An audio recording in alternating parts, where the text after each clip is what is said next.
तैयार है। इजराइल का F-16 तैयार है। इजराइल को अमेरिका से मिला F-35 भी तैयार है। ये तीनों लड़ाकू विमान इजराइल को अमेरिका से ही मिले हैं। ये तीनों जेट इजराइल के सबसे खतरनाक स्ट्राइक मिशन के लिए तैयार हो चुके हैं। F-15, F-16 और F-35 तीनों के टारगेट पर है ईरान और उसके परमाणु प्लांट। इन तीनों जेट्स के वीडियो आने के बाद सवाल है कि जनवरी गुजरा, फरवरी गुजरा, मार्च गुजरा, अप्रैल भी गुजर गया। अब मई के आखिर में क्या होगा? क्या 2025 का सबसे खतरनाक पल आ चुका है? ये सवाल इसीलिए क्योंकि ईरान पर इजराइल के हमले की घड़ी बहुत करीब आ गई है। ये खबर अमेरिका से लेकर यूरोप और इजराइल के मीडिया ने छाप दी है। इन रिपोर्ट में अमेरिका की खुफिया एजेंसियों का हवाला दिया गया है। रिपोर्ट्स में बताया गया है कि इजराइल बहुत जल्दी ईरान के खिलाफ खतरनाक कदम उठाने जा रहा है। अमेरिका की इंटेलिजेंस एजेंसियों के मुताबिक इजराइल ने ईरान के परमाणु ठिकानों पर हमला करने की तैयारी कर ली है और ये स्ट्राइक बहुत जल्दी अंजाम दी जा सकती है। ये रिपोर्ट ऐसे वक्त सामने आई है जब राष्ट्रपति डोनाल्ड ट्रंप ने ईरान के साथ परमाणु मुद्दे पर बातचीत तेज कर दी है। इजराइल की तैयारियों पर रिपोर्ट बता रही है कि पूरी दुनिया में ऐसे भूकंप का खतरा है जो सिर्फ ईरान या इजराइल को नहीं हिलाएगा बल्कि पूरी दुनिया में नेतन्याहू की स्ट्राइक का असर पड़ेगा।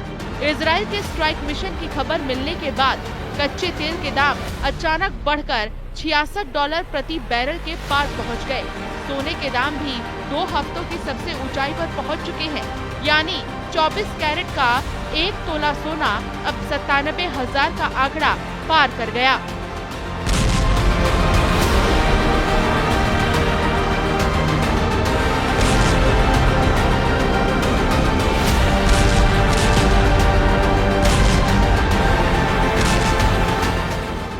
अब सवाल है कि ईरान और इजराइल के बीच क्या होने वाला है। क्या वाकई इजराइल ने अब ईरान से आर पार करने का मूड बना लिया है, जबकि ट्रंप ने उनको आगाह किया है कि परमाणु मुद्दे पर बातचीत के दौरान अगर इजराइल ने ईरान पर हमला किया तो वो उसका साथ नहीं देगा। हालात बहुत ज्यादा गंभीर हैं। अगर ऐसी स्ट्राइक होती है तो वो बारूद का ढेर आग बनकर पूरी दुनिया को जला सकता है, जिस पर पूरा पश्चिम एशिया इस वक्त बहुत मुश्किल से टिकने की कोशिश कर रहा है। ईरान पर ट्रंप के विशेष दूत स्टीव विटकॉफ ने कहा है कि संवर्धन अमेरिका के लिए लाल रेखा है। ईरान के विदेश मंत्री कह रहे हैं कि वो इसे जारी रखेंगे। ऐसे में अमेरिका अब आगे क्या करेगा? अमेरिका खुफिया अधिकारियों का हवाला देकर बताया गया है कि ईरान पर स्ट्राइक को लेकर नेतन्याहू ने अभी आखिरी फैसला नहीं किया है, लेकिन उनकी तैयारी इस वक्त पूरी है। इजराइल अब हमले के लिए आगे कदम बढ़ाता है या नहीं, ये पूरी तरह ईरान और अमेरिका की बातचीत पर निर्भर है।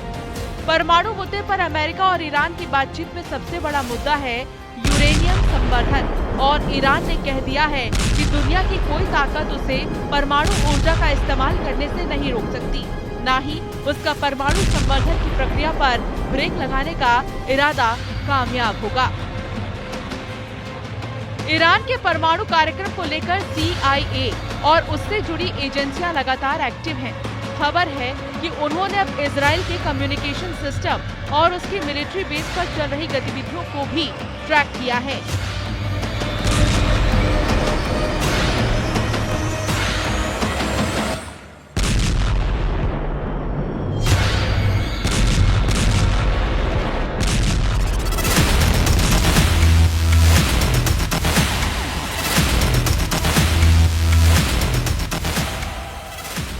पता चला है कि इजराइल ने हाल ही में एक स्ट्राइक मिशन का अभ्यास किया है, जो बताता है कि नेतन्याहू ने ईरान के खिलाफ एक बड़े मिशन को आजमा लिया है। मार्च 2025 के महीने में ट्रंप ने ईरान से बातचीत की पेशकश की थी। उन्होंने ईरान से वार्ता के लिए एक चिट्ठी भी भेजी थी और समझौते पर पहुंचने के लिए 60 दिन का समय भी दिया, लेकिन अब ये मियाद 5वें हफ्ते को क्रॉस कर चुकी है और अब ट्रंप के हिसाब से ज्यादा वक्त नहीं बचा है। यही वजह है इजराइल ने अपना स्ट्राइक मिशन तैयार कर लिया है। ईरान ने जनवरी 2025 में अब तक इतने हथियार जमा कर लिए हैं कि एक बड़े युद्ध को लॉन्च करने वाला हमला किया जा सकता है। ईरान के ड्रोन बेस के इस वीडियो ने इजराइल से लेकर अमेरिका तक हड़कंप मचा दिया है।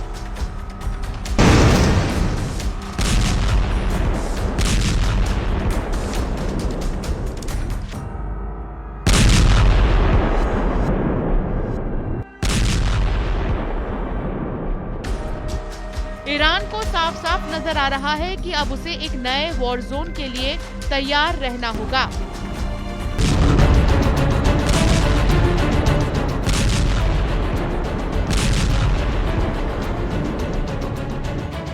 ईरान का सबसे बड़ा खतरा अपने परमाणु अड्डों को लेकर है। ईरान को खतरा उसकी सबसे बड़ी ताकत मिसाइल बेस को लेकर है। ईरान को खतरा उसकी सबसे बड़ी फोर्स रेवोल्यूशनरी गार्ड्स को लेकर है। ईरान को खतरा उसके तेल के ठिकानों को लेकर भी है, जिस पर इजराइल की नजर गड़ी हुई है। ये चारों ताकत इस वक्त अमेरिका और इजराइल के टारगेट पर है। डोनाल्ड ट्रंप ने इजराइल को 2000 पाउंड वाले बम की सप्लाई भी जारी रखी हुई है। ये ऐसे बम हैं जो F-15 जैसे फाइटर जेट से लॉन्च किए जा सकते हैं, लेकिन जब इससे भी बड़े बम से हमला करना हो तो उसके लिए इजराइल के पास बड़े विमान नहीं है। अब तक इजराइल ने अपनी बमबारी में 3 तरह के फाइटर जेट इस्तेमाल किए हैं।